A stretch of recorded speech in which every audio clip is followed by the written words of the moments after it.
This is J. Krishnamurti's first public discussion at Rajghat, 1976. I believe we are going to have a discussion. I really don't like that word discussion, because it means offering opinions, pros and cons, and trying to find out who can be better at cleverness and so on. But whereas I prefer the word dialogue.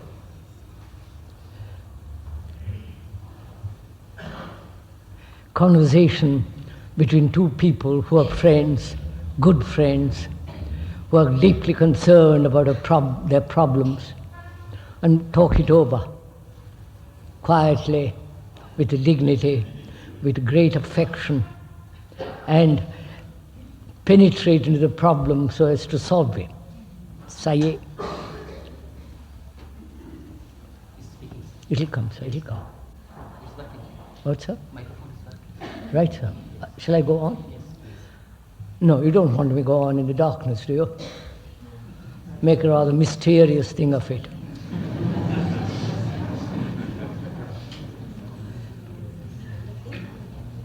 Voice out of darkness. Huh?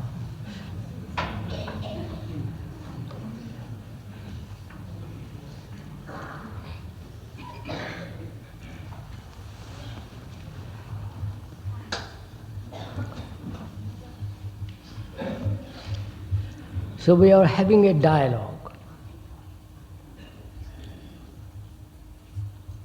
a friendly conversation, serious but friendly,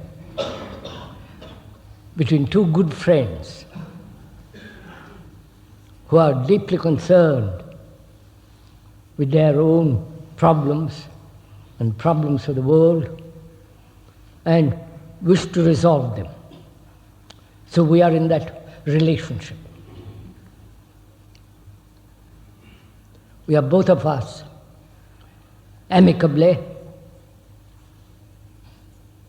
and in great friendship investigating together through dialogue, that is conversation, into our problems. If you agree to that, if you think that's the right way to approach this question of discussion, because the word discussion means also to break up. We won't go into all the etymological meaning of the word, but we could have a dialogue. And so, what would you like to talk over together? What you would like, not what I would like. So where is the seat of the self you refer to often in your talks? Where does this self reside? Where does the self reside? When does it? Where does the self reside? Oh, where does the self reside? Dwell. Any other question? Any other, sir?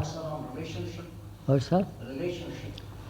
Would you also discuss, have a dialogue about relationship?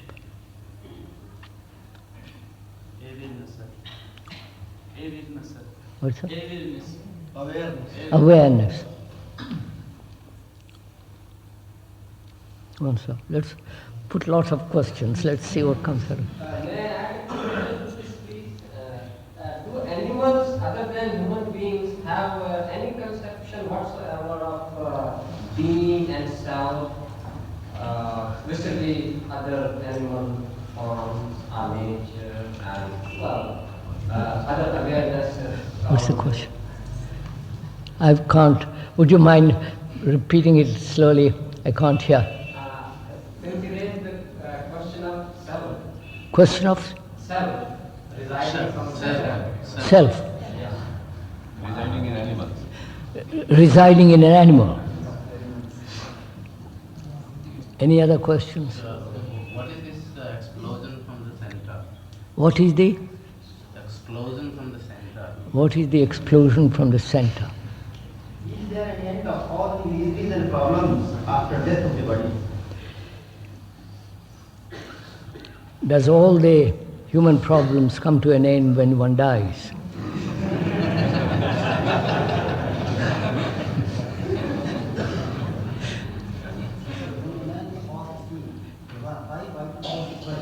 What's that?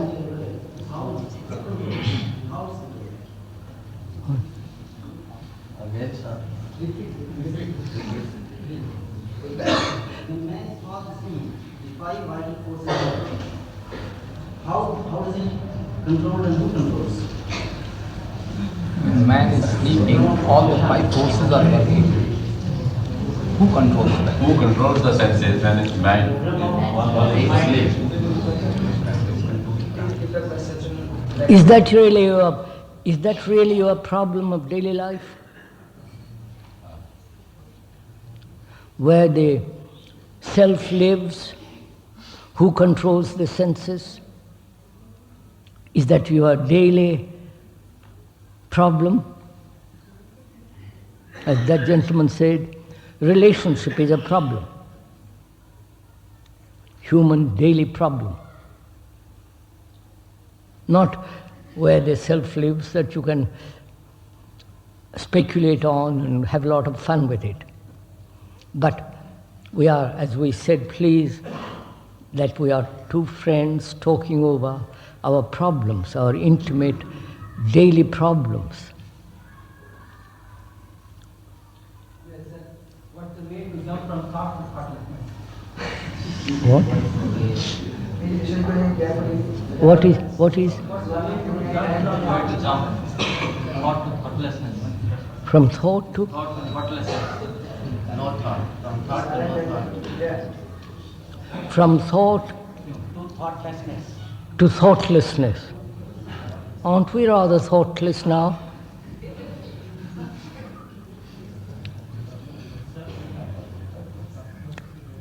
Sir? Yes, sir. Sir, I have a problem and not a question. I hope you will understand my problem. This process of inquiry, it appears to me, creates a gap between me and the life around me.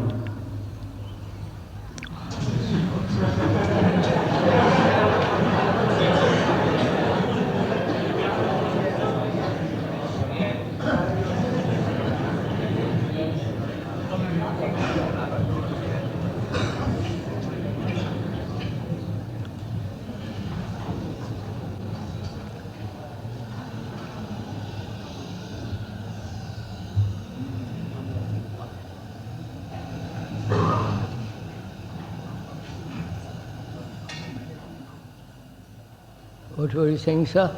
Sir, it has appeared to me that the process of inquiry seems to create a gap between me and the life around. Now, it appears to me it is as though I am not able to partake in life. It is as though the life is quite nearby and I am standing aside. And I want to jump into it. And when I let myself go, well, I feel like throwing up something. And what comes out is nothing but cries. This is my problem. So can we go into the limitations and usefulness of energy? What's that? Limitation and usefulness and energy. Limitation and usefulness of energy. I'm afraid I haven't quite understood that gentleman's question. Sir, please, don't put me questions. Let's just talk over together. You understand? I have a problem. You're my friend. We are walking along the street or in a wood, and I talk, and I say, look, I've got a problem. I don't believe in God, I don't believe in this or that, but what is all this about? You understand? What is this? What is the meaning of this existence? You understand, sir? And why do I hate people? Why do I quarrel with people? Why do I have anxiety? Why do I have fear? You know, I want to talk it over with you. You might help me, you understand? To get over my fears, my anxieties, to think clearly. Sir, I feel that my problem is a fear. Fear. Yes. Yes. Do you want to talk over? No, just a minute. You suggested relationship. This gentleman suggested that we talk over together the question of relationship and also what it is to be aware. And you are asking also to talk over together fear, whether it's possible to be completely free of fear.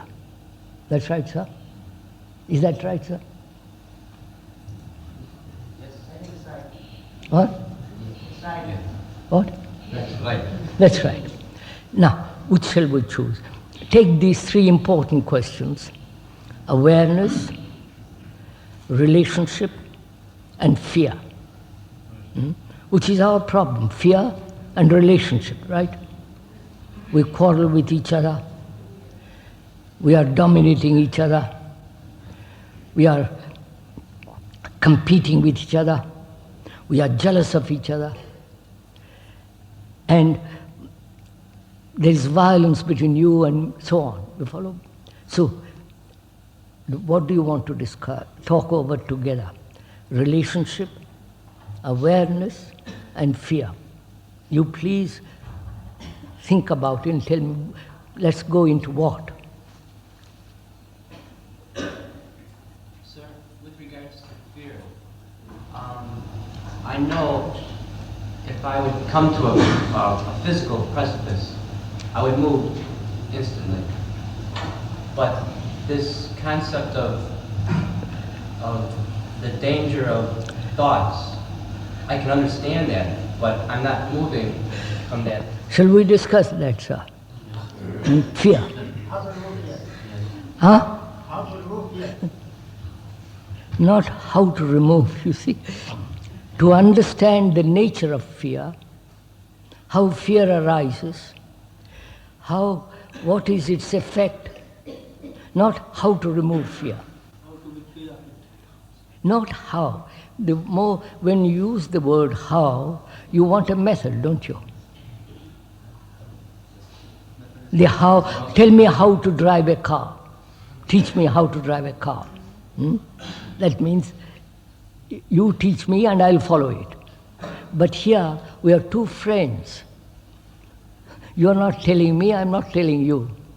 But together we are trying to find out if it is possible to be free of fear. Not how to be free. You see the difference? What's up? Whether it is possible to be fearless. That's what we are going into. Have a little patience, sir.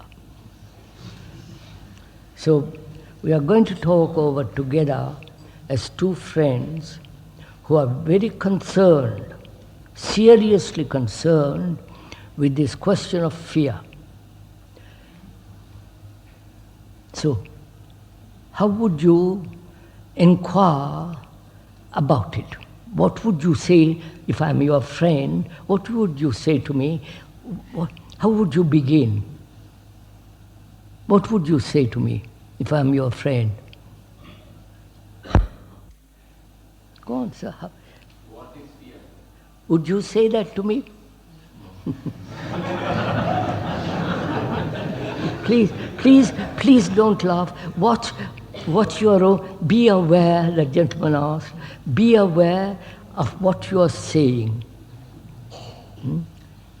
Then how would you, if you are my friends, sir, good friends, and you say, look, I'm afraid of certain fears. I would like to be free of them. Let's talk about it. How would you begin to inquire, to ask? I desire something and it doesn't happen, so I fear. So, you desire something and it doesn't happen and there is fear. Is that what you're telling your friend?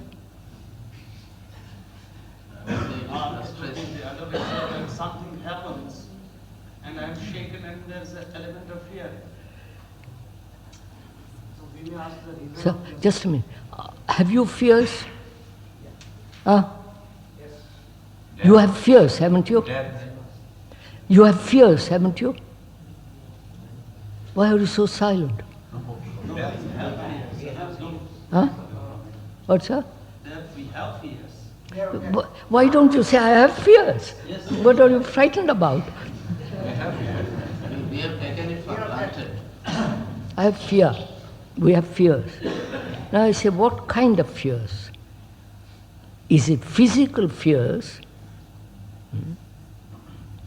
biological fears, or what kind of fears? Mental fears, fear can only be mental. What? Fear can only be mental, sir. So you have mental fears. Yes, sir. What do you mean by mental fears? Sir, you please. What's that? We are perceiving a line, sir. Perceiving a line.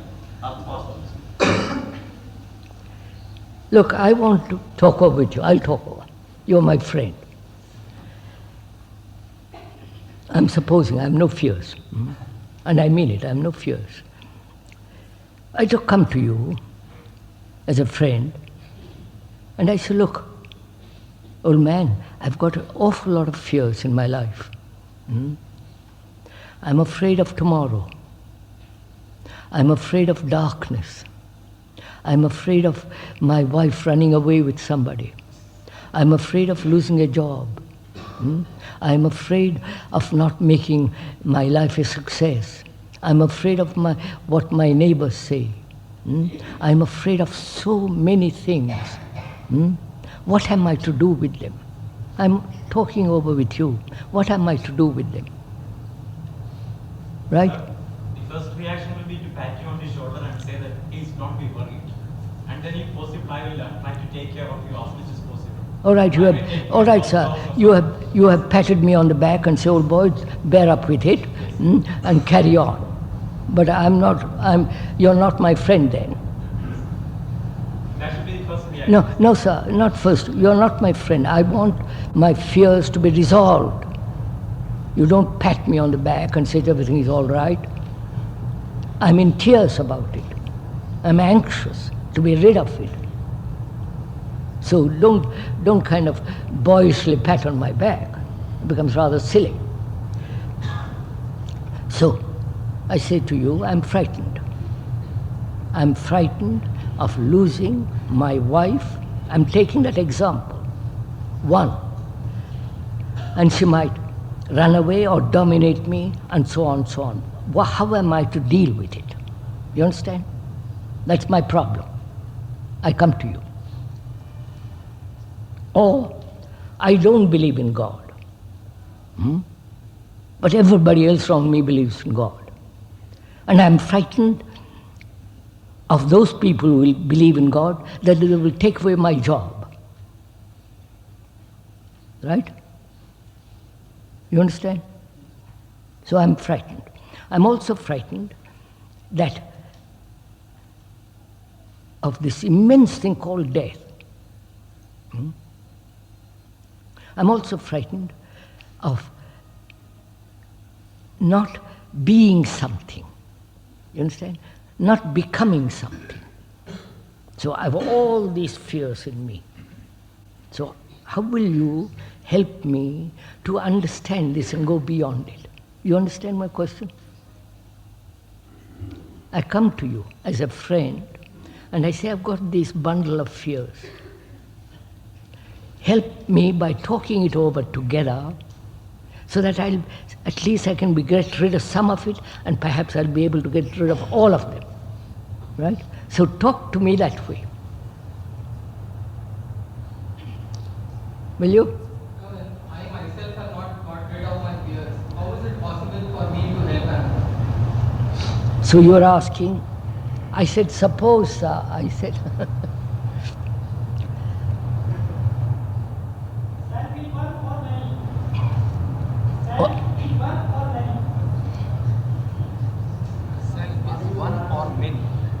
Self is one or many? Self is one or many.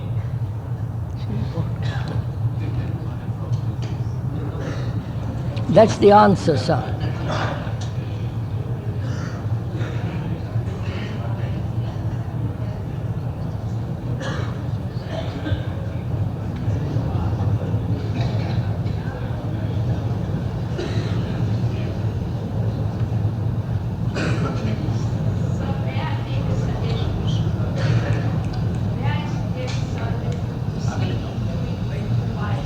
Just a minute, just a minute. May I make a suggestion, sir? That you proceed into the problem of fear before the fire. And that there may be many people who are new to your way of going into things. They might listen for a little while. And maybe some of the younger people. What are you trying to say, Pupulji? I can't understand. Yeah, I would suggest that you go into it yourself. Look, they're all coughing and all making noise. Please. What is it? You proceed into it. I proceed. All right.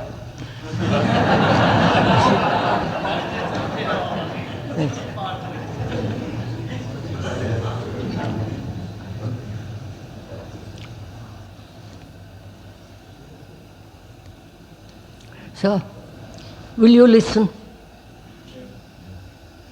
Please, just let me explain what I mean by listening. I'm going to talk over with you fear. Will you listen to it completely? Yes. No, don't, please, just a minute, let me. Listen means not only you hear the words which are transferred through the ear to the brain, vibration and all the rest of it, but listen with your heart, with your mind to find out. Not just up here. You understand? Not just in the brain, but with your whole being. To find out if it is possible to be free of fear. With your whole being, you understand? With your mind, with your heart, with your brain, with intense, urge to find out. That's the way to listen. Not just casually think about something, pop up a question which is totally irrelevant. So, if we can, would you kindly listen first? Fear has been one of the great problems of mankind.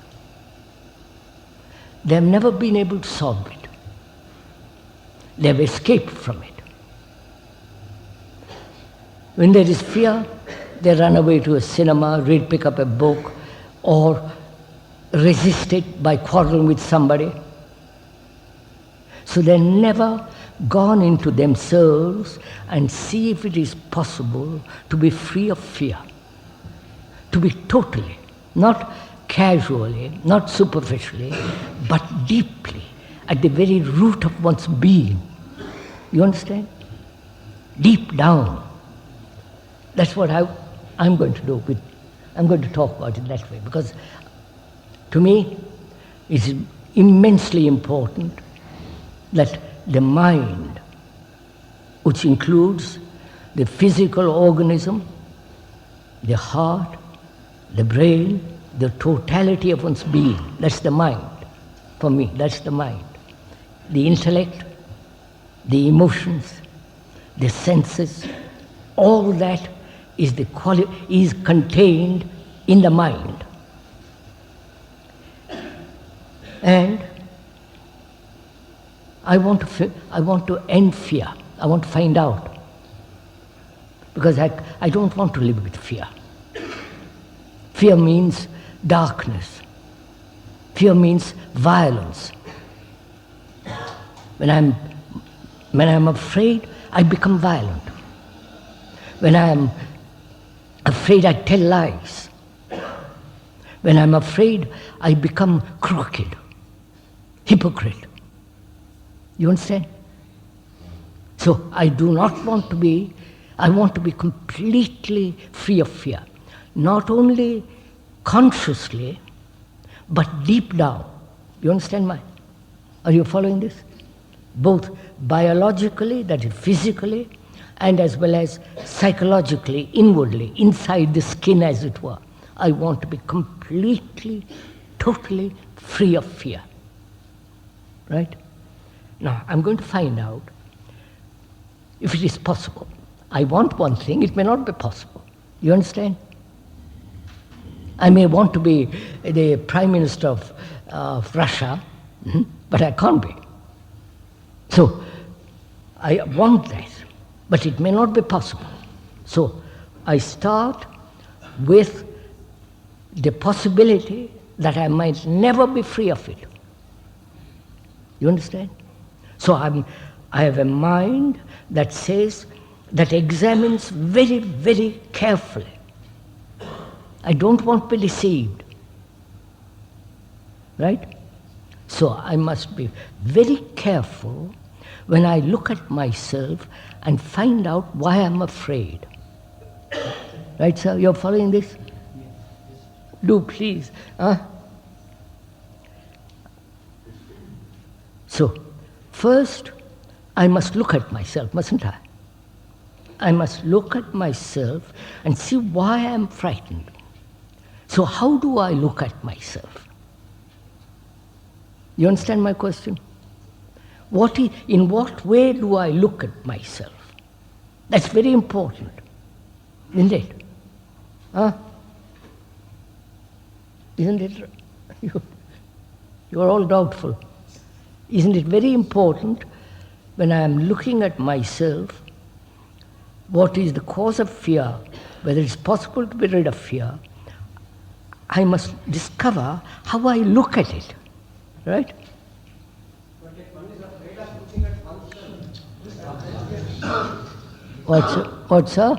if one is afraid of looking at oneself, then the problem of solving the fear is, I think it's more complicated. You haven't listened, I haven't finished, sir.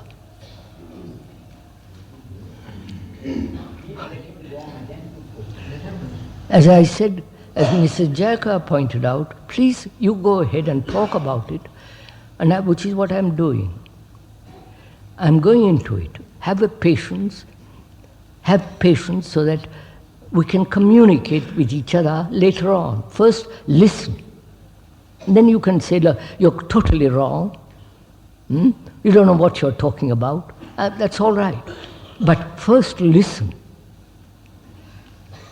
So, my problem is, how am I going to discover what fear is? So I have to look at myself, haven't I? I have to expose myself, right? To myself, right? Are you following this? Now, it's very important I look at myself without any distortion, isn't it?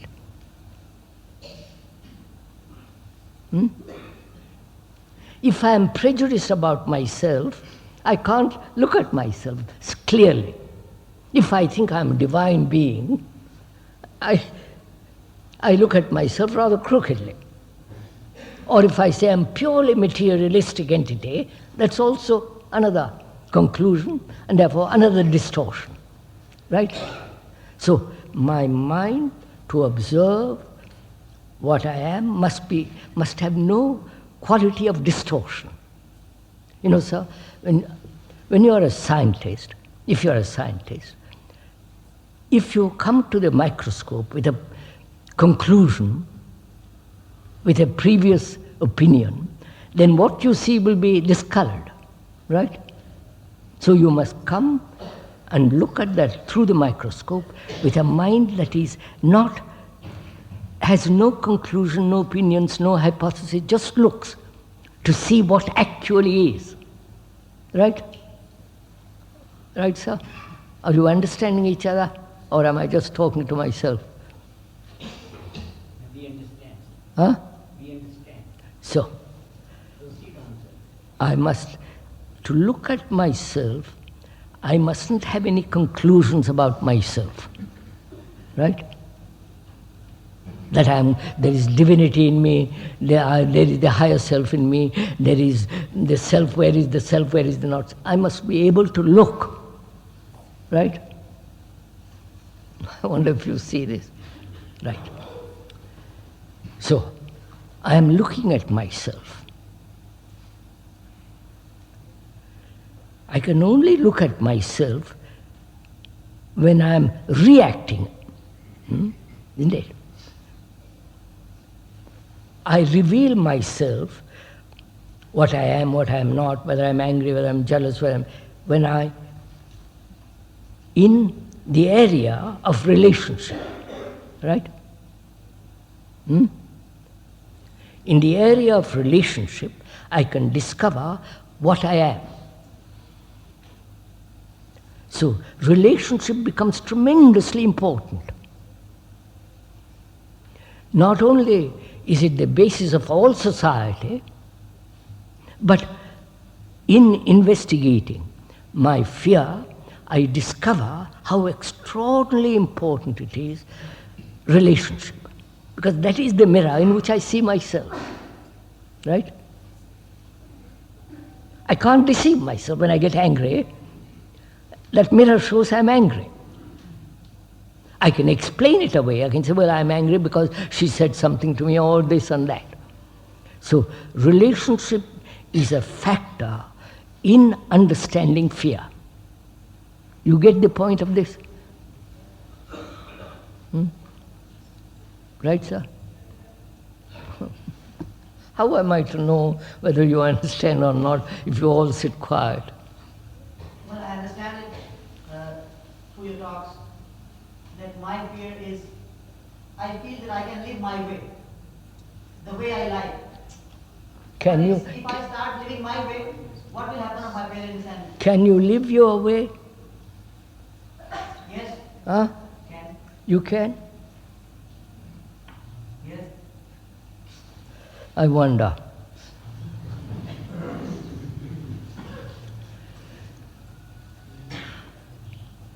I wonder whether any human being can do what he wants to do. What you want to do is conditioned by your past. Right, sir? What you want to do, thinking that you are free, is held in the vice of the past, in the grip of the past. The past is your heredity, the culture, the parents, 1,000 years of various kinds of incidents, accidents, rules, disappointment, all that you are. So when you say, I want to do, I will do what I want to do, you are doing exactly what your previous conditioning has said. Therefore, you are not doing what you want to do. You are doing what your background tells you to do. Sorry. So let's go into it. So I say to myself, I am frightened. I must observe my fear. How am I to observe it without any distortion? If there is any distortion, I will never be free of it. So the first thing is there must be no distortion in observation, right? And I can only observe my fears in relationship to nature, to my employer, to my boss, to my wife, to my children, to neighbors, in relationship all around me. In that relationship, I discover one of the factors of fear. I am attached to my wife. Attached. Hold on. Cling to my wife. Not only because sexually, but also she gives me comfort. She encourages me. She pats me on the back when I come back and says, it's all right, darling, how are you? She also bears my children and so on, so on, so on. So I'm attached to her. Are you following all this, sirs, or thinking about something else? Oh, for God's sake, I am pouring my life out and you're looking at something else. You people. So, I'm attached to my wife. And there is the beginning of fear. You understand? Where I'm attached to a belief, to a furniture, to a house, to a person. In that attachment, there is the root of fear, the worm of fear. Right? So I say to myself, why am I attached? I don't condemn it. You understand? I don't condemn anything which I discover in relationship. I see I'm attached. I say next question is, why? Why are human beings attached? Including myself. I'm attached to my wife, to my house, to my children, to my job, to my belief, to my ideals and so on. Why? Answer it, sir. This is a dialogue. Why? Why are you attached? Huh? You're attached because you want security. Now, you go into it carefully. I am attached to my house because that gives me shelter, where I can live. And legally I can hold it. And I prevent others taking from it. That's one point, right? There is security there. Now, is there security in my attachment to my wife? Is there? You say there is security in attachment, huh? There would be an element of pleasure also. Of course, I said that pleasure, fear, it's a mixture, rather dirty mixture. So I say to myself, why am I attached? I understand I'm attached to a house. But why am I attached to a belief? Why am I attached to my ideals? Why am I attached to a person, my wife? Why? So I say, there is security there. Right? My wife or my husband gives me security, psychologically, not biologically, physically. So I find security in my wife psychologically, and I'm attached to that. Right? Right? Huh? Are you following this, sir? Or am I? So I'm attached to my wife. Why am I attached? You say I'm attached because I want security in that person. That person may turn away any moment. Right? I know it. Inside me, I know, though I'm attached to her or him, one day gone. One day it dies or one day turns away and I'm lost. So I discover actual fact, not intellectually idea, I discover that in attachment there is always fear. Right? Do you see that? Not up here, in your heart. When you are attached to something, a belief, an ideal, a person, there is always in that a worm of fear. Right? So I say to myself, if I am to be free of fear, how can there be freedom from attachment? You understand? You understand my question? How can there be freedom from attachment to a belief, to an idea, to ideals, to a person? Because they all bring fear. So how am I to be free of attachment? So I say, what is the root? What is the basis that makes me attached? You follow? Makes me attached to you. You understand? Look, I'll tell you. I talk a great deal, unfortunately, all over the world, with very large audience and so on. If I am attached to the audience, you understand, to all of you, and if you don't turn up, I would be terribly disappointed. I would be hurt, right? You understand? So I use the audience to bolster myself up.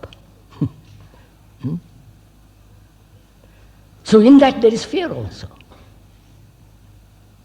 Because I want your opinion, I want your good opinion, you must be respectful to me, and all that kind of blah. So I'm attached to you. So I say, why are human beings attached? Why are human beings attached to anything? Apart from houses. You follow?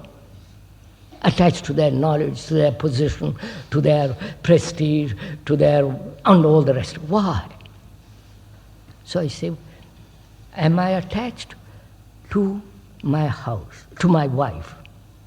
Am I attached to my ideals? Have I ideals? Why have I ideals? You understand?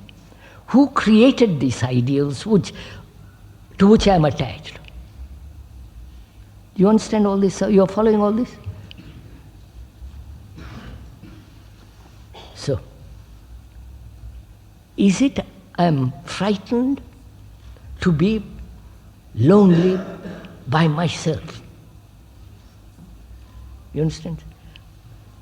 I depend on my wife to cook all the rest of it. I hope she doesn't cook for me for the rest of her life. To cook, to give me pleasure, and all the rest of it. Is it I am lonely in myself? You understand? I am empty in myself, so I fill her my emptiness. You understand all this? Because I'm insufficient in myself, because I'm lonely in myself, because I need support from another, therefore I depend on another, right? And dependence leads to fear. So is it possible for me, I hope you are following all this, is it possible for me to face that loneliness, to remain with that insufficiency? You understand? Look at it. Go into it. Don't let it run away from me, that loneliness. I'm taking that loneliness for the moment. That sense of isolation, that sense of not being related to anything. Suddenly find yourself completely lonely. And out of fear of that loneliness, I'm attached. You understand, sir? So is it possible for me to be totally free of the fear of loneliness? You understand my question? You have known loneliness, haven't you? Huh?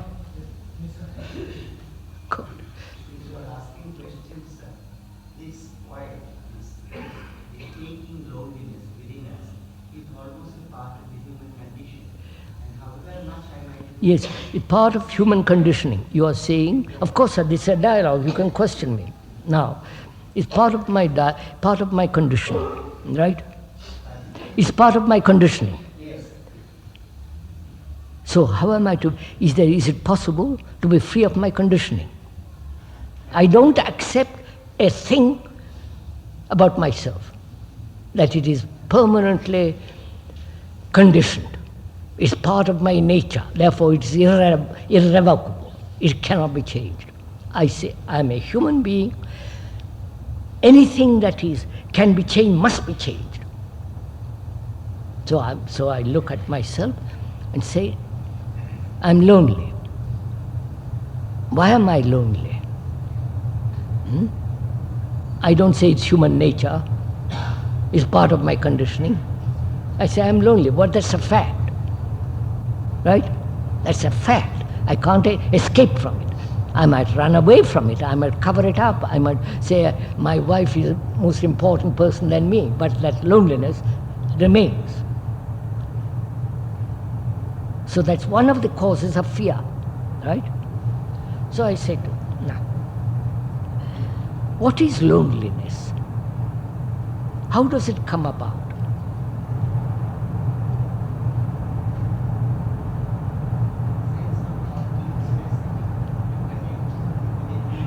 Would you say it's a form of isolation? I can't hear, sir. I feel that it is a fear of being unable to relate oneself with the enormity of the universe. Yes. Lost child. Unable to relate oneself. Yes. That is, the inability to relate oneself comes out of isolation. Yes. Right? Now, everything you do during the day, your thoughts, your activities, is bringing about isolation. You are working for yourself. Though you may have marriage, wife, children and all the job, but you are working for yourself. Right? You are self-centered. And therefore, that very self-centeredness brings about isolation. But self-centeredness is again a result of this feeling of inadequacy. If I tell Now, wait a minute. Now, wait. Is that self-centeredness the result of society? Yes. Wait, just wait, sir. Andiamo. We are going slowly, sir. Is that the result of society? Is that the result of my education? Is it the result of the environmental influence where everybody is self-centered? Is it the result of my so-called culture? So it may be all these. Culture, heredity, education, environment, and so on. All these are factors in my life that bring about isolation, right? Which in turn breeds fear. Is this clear? Huh? Now I say to myself, is it possible to be free of all this? Huh? Huh? Oh, no, this is a fact, sir. You are the result of your climate, the result of your food you eat, the result of your government, the result of your economy, the result of your heredity, the result of your religion, the result of your wife, father, parents, all that. You are the result of all that. And they all have been working from a center called the me, which eventually brings about isolation. And when there is that isolation, there is fear. So I ask, is it possible to be free of all that? Not to be influenced by environment, right, sir? Not to be influenced by what my parents, grandparents, and the tradition and all the rest of it. Not to be influenced by church, by temples, by priests. You don't ask that question, do you? I'm asking that question. Because I see the tremendous importance of being free of fear. If you saw the absolute essential necessity of being fear, you would say, now, is it possible to be free of all this? Not up here, not verbally, with your heart, with your blood, with your guts, you would ask this. But you don't. Because fundamentally, you don't want to be free of fear. So I say to myself, I'm talking as a friend to you and exposing myself to you. I want to be free of all this. It's absolutely essential to be free from all influence. Family, church, temple, race, politics, politicians, the Gita, the Upanishad, everything. Because they all breed fear. Right? You don't believe that, you agree. Huh? Yeah. That is, yes sir, I know all this. Fortunately, I don't read newspapers. Yes, so there is fear. We are dealing with... Yes sir, yes sir, we are dealing with fear.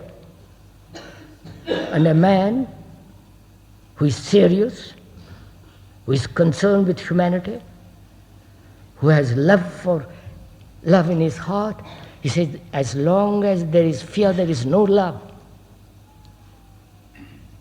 So he says, these are the factors that bring about isolation. Culture, education,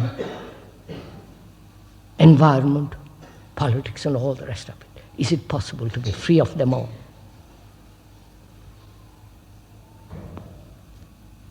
You understand my question? Free of my guru, free of my belief. You follow? The whole works. Otherwise, I live everlastingly in fear. Now I say to myself, now comes the problem. You understand? I see around me everything trying to influence me and so condition and awaken fear. So I am asking, is it possible to get out of this trap? You understand? Out of this human trap which humanity has created, which we all have created for each other. Right? So, who has created these things? You understand, sir? Who has created the culture? Culture being the tradition, the whole work. Who has created it? Man. My great-grandfathers and yours. Past generations. Which is me. Right? I, representing humanity, the past, have created this culture, this politics, this religion, right? The environment that crushes me. I have created it, not somebody else over there in Moscow or in Delhi or in London or in New York. I have created it. Do you realize that?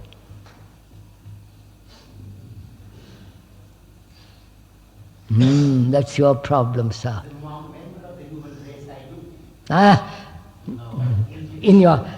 You have to act when you find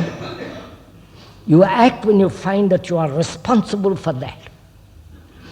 Sir, we observe that once in 1,000 years or so, there comes a great man who escapes from this trap. Maybe a Christ, maybe a Buddha, maybe Krishnamurti. They come and they go, and they are not able to help other people to escape from this trap. So that the mass of humanity still continues in this trap with their jealousies, their desires, and yes, sir, yes, sir. Seeing this, I begin to question whether there is such a great point in escaping from this trap. Because I would still be doing good only to myself. The rest of humanity is going to go that way. You are part of that humanity, sir. It's so frightfully important to get out of this trap. You see the inevitability of the entire mass moving in spite of you. My dear Krishnan, would you kindly, when you separate yourself from the mass, aren't you the mass too? So why do you separate yourself from the mass?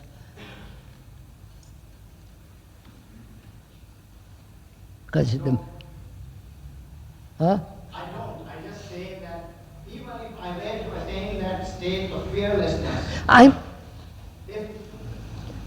So we have to use words. So Yes, sir, we are using words. So even if an individual were to go into this very seriously, take life very seriously and question and ask and do all this, at the end of it, he liberates himself. And so At the end of it, what, sir? he liberates himself from this trap. One man out of, I don't know, 1,000 million liberates himself out of this trap. And so what? Is my question. So if one man breaks through the trap, what effect has it on the other human beings? Are you asking that question? Yes. Huh? What effect?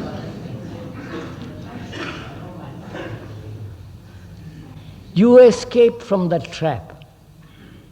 You have broken the trap. What effect has it on my consciousness? Is that what you're asking? Yes. Huh? Yes. Now,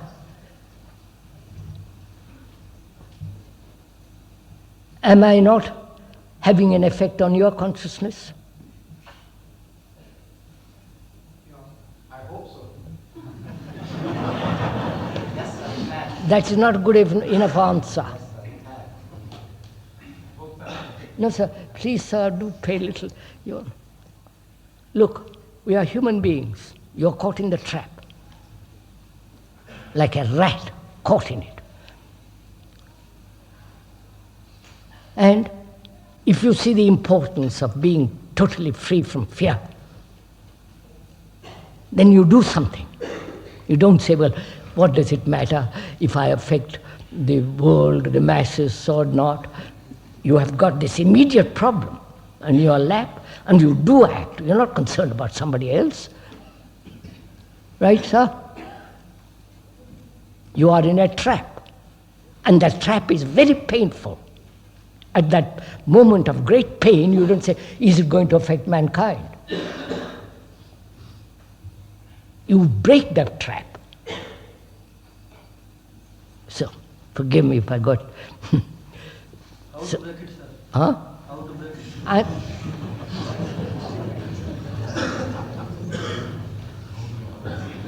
I've carefully explained, sir. I've been carefully going through this. Where there is attachment, there is fear. Right? So, are you attached to anything?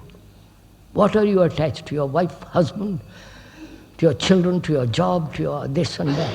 So as long as there is attachment, there must be fear. If you are attached to your guru, there is fear. If you are attached to your religion, there is fear. If you are a Muslim, Hindu, Jew, whatever it is, there is fear in that.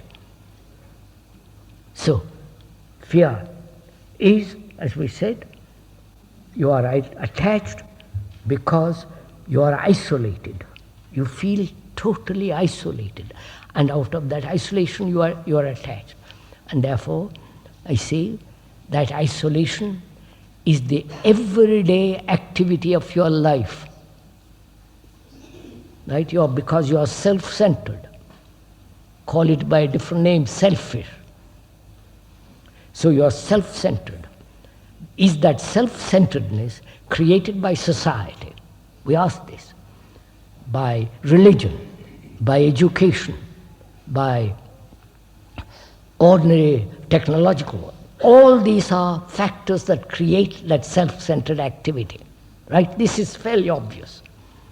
Now, aren't these the very factors that allow the possibility of escaping from this self-centered? Is there a possibility of escaping? Without education, without religion, without culture, without society, without the Gita, without Buddhism, is there any possibility for us to be here? There is no such escape, because you are already conditioned.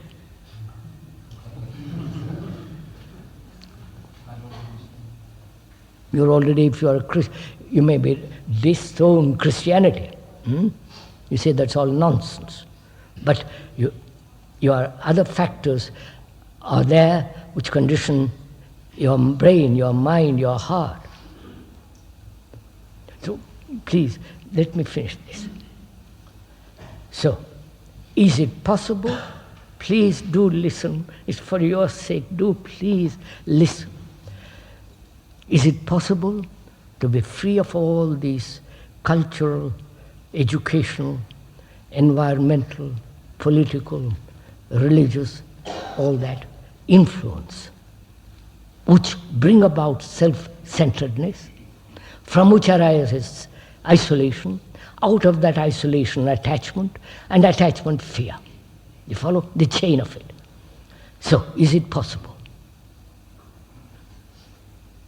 If you say it is not, then you are already caught in the trap.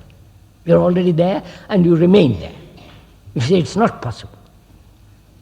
But if you say it may be possible, I'll find out. You understand that there are two different activities. One that says, well, I can't do anything about it. In that chain, one important link with your social condition. If one can break that itself perhaps gives a release. What's that? I said in that chain, this cycle that we create, one extremely important link is the social condition. What is that? Social conditioning. Social condition. I said, That you have to be successful, that you have to do this, you have to I've said that. I've said that. break that alone. Perhaps that itself breaks the whole. I'm not sure. There was many people who have broken it. I don't say that I know. Some you may not know. Many people have broken their social conditioning. That hasn't solved them from being self-centered, from being attached. So, please, is it possible to break through all this? Now, wait a minute. Who asked this question? You understand? Is the man in trap asking this question because he feels the pain of it? You understand? He feels the sorrow of it. He feels the dreadfulness of it. The filth that the human beings have made of human each other beings. Are you asking the question in the trap? Or imagine yourself outside the trap and asking the question. Which is theoretical. Right? You are in the trap. Now, wait a minute. Are you aware of the trap? Are you aware of the trap? Now, wait a minute. Don't. Let me. Are you aware of this nature of the trap? Awareness means that you are aware without any choice. And you see, moment it becomes difficult, you wash your hands off.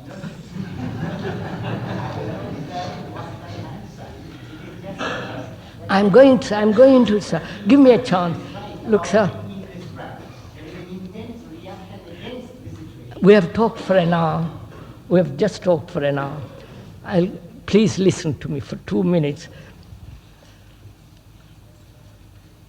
Are you aware of the trap? Or you like certain parts of the trap? You understand? One part may be more decorative, more pleasing, more delightful. And then you said, please, I like to keep that and throw away all the rest.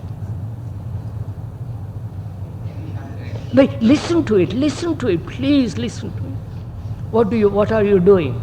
Holding on to one of the pillars of the trap and say, for God's sake, leave me with that, take away the rest. Is that what you're doing? So that the pillar you are holding of the trap maintains the whole trap.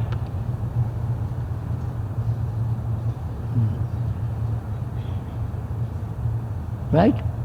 So, your pleasure in a particular pillar or that thing that holds the trap, you are attached to, and you won't let go, and therefore you go on with your fear. So a man who is very serious, who is deeply concerned not only with his own fears, but with the human fears. Sir, you don't know what people... One wants to cry.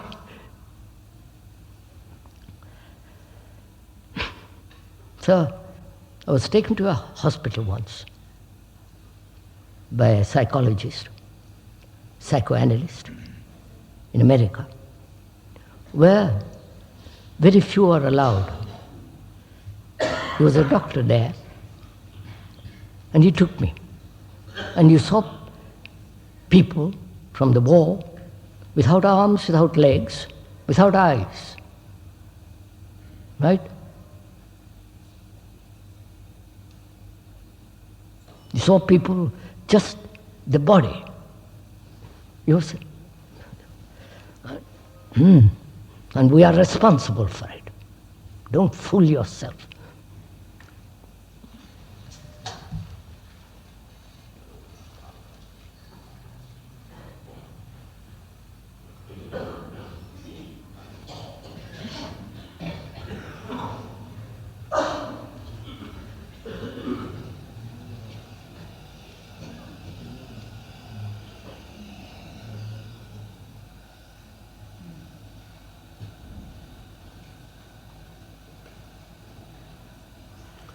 So to a man who is very serious, who is concerned not only with his own particular little fears, but the fears of mankind. Because you are the mankind, you are the human, you are the history of man. In you is the history of man. So, if you are holding on to one part of the pillar and say, take away the rest, then you are encouraging and strengthening the trap, right? That's obvious. So you have to understand then what is pleasure. You understand? Because you are holding on to something that gives you pleasure. Are you following this, sir? I can't see you. Yes, go on, sir. Huh? Yes, we are holding to one part which is pleasure, and you go on repeating it. So, what is the relationship between pleasure and fear?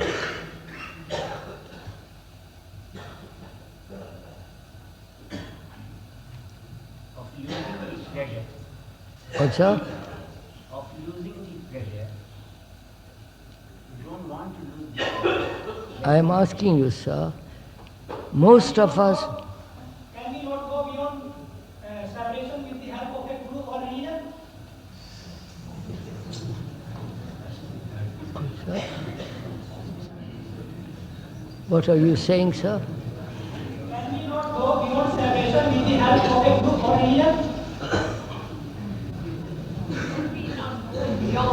What? What? And can we not go beyond with the help of a guru or religion? Can we not go beyond fear with the help of a guru? Is that it? Is that it? Yes, sir. Beyond separation. We are talking about fear at the moment. How do you know your guru is not equally frightened?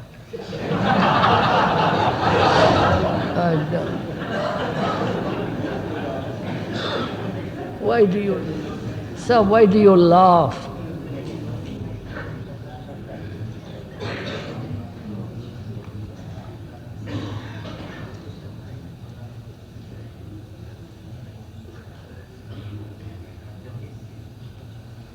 So, sir,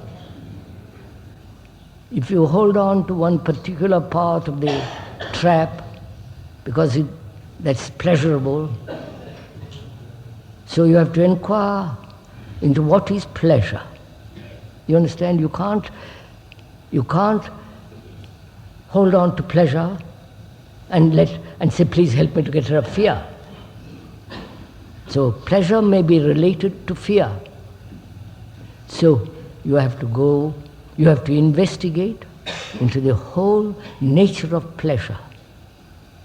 You understand how complicated our human existence has become? We are caught in a trap and we don't know it. And if we do know some of it, we hold on to that which is pleasurable and still hope to be free of fear. So I say, are you aware for yourself? Are you aware of the whole nature of the trap? Are you aware of it? Don't choose, I like this trap better than that trap, or this part of the trap, or that part, but you are aware of the whole nature of the trap without any choice. You understand, sir? Without any choice to look at your trap. Please do not remove the light. What, sir? I am asking why not to remove the light. What, sir? No, sir. It is just because light is coming and going again and asking. So, are you aware of the trap and not choose one part of the trap saying, I'll hold on. Just be aware without any choice of looking at the trap. Can you do it? Not all the time. Huh? Not all the time. One is aware, but not all the time. Not all the time. Now, what do you mean by all the time? Now, just a minute, sir. Don't laugh. Find out, for God's sake. You say you are aware part of the time and not all the time. Are you not aware of a particular danger of a precipice all the time? You don't say, I'm partly aware, occasionally, of the danger of a precipice. The precipice is always there. You can't say, one day I'm aware of it, the next day jump over it. Which means you are not aware at all of the danger of the trap. So, we are asking, talking over as two friends, is it possible for us to be free of this hedge round us, this enormous, complex, interwoven trap, which we have created, not our, you understand, which we are creating all the time. You understand? We are creating it all the time. You stop creating it all the time if you break the whole thing. That means you are free, the mind is free of the culture in which you have been brought up. Understand? All this superstition, tradition, all the weight of your past history, your Puranas, Vedas, and the whole junk. And it means also that your mind cannot be influenced by another, which is the most difficult thing. You are being influenced by the speaker now. Unfortunately, you are not looking, observing in yourself. You are being influenced. And when the influence is taken away, you are back in the trap.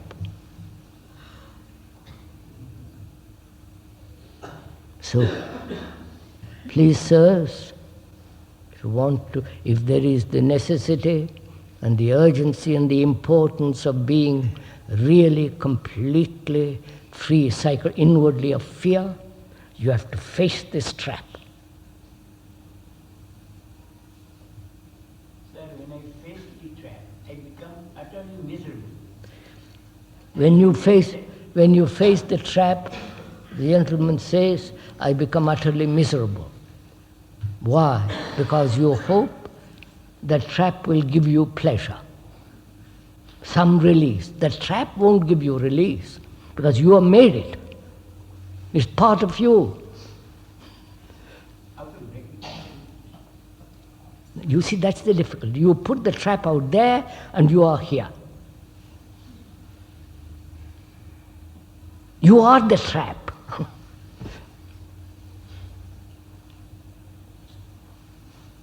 So you don't see the importance of this. You are the trap. That means you have to break down your own conditioning, yourself, the center of the me, which is the main spring of the trap.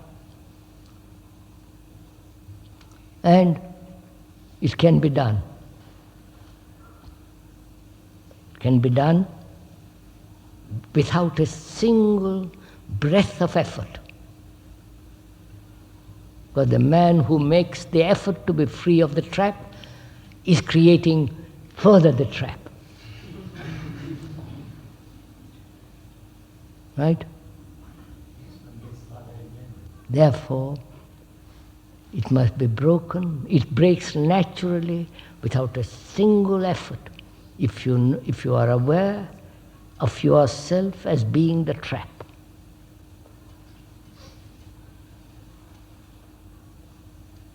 Since you are the whole history of mankind, you are the embodiment of that trap. You can't escape from yourself. Right, sir? You can't run away to cinemas and gods and temples and all that nonsense. You have to see what you are. That is, you have to have self-knowledge, know about yourself, not the higher self. There is no higher self. You have to know yourself. Not through analysis, but through watching, looking, observing. Since we are all in the trap, is it not possible to improve the conditions in the trap? What, sir? Since we are all in the trap, is it not possible to improve the conditions in the trap? Lovely. That's what they're doing in the communist world. They all say we are in a trap, in the prison. Let's put more toilets, more baths, more this and that in the prison. And we love that.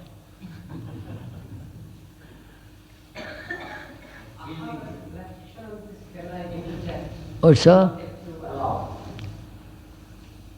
I have a reflection on these statements, if you allow me. I can't. Seeking permission from the I may interject here a little bit. Sir, I'm paying attention. I can't quite hear, sir. So this is a dialogue, sir. No, sir. He wants to interject some reflections. Go ahead. Please go ahead, sir. I'm not preventing. This is a dialogue.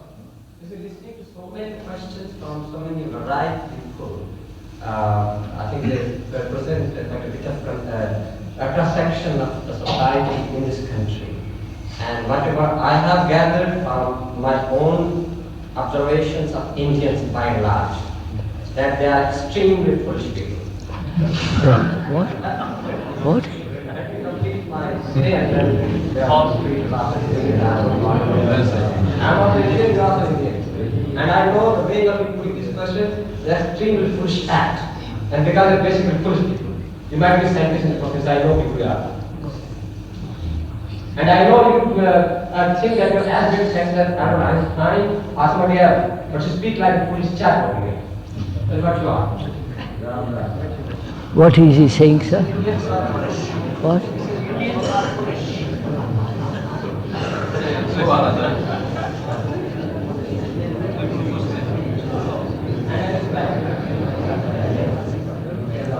Sir? Sir? Sir, may I interrupt? May I interrupt? May I interrupt now? We'll have to stop. May I interrupt? Because we have to stop. Only after this, an hour and 20 minutes dialogue between us as friends, are you at the end of it aware of the trap?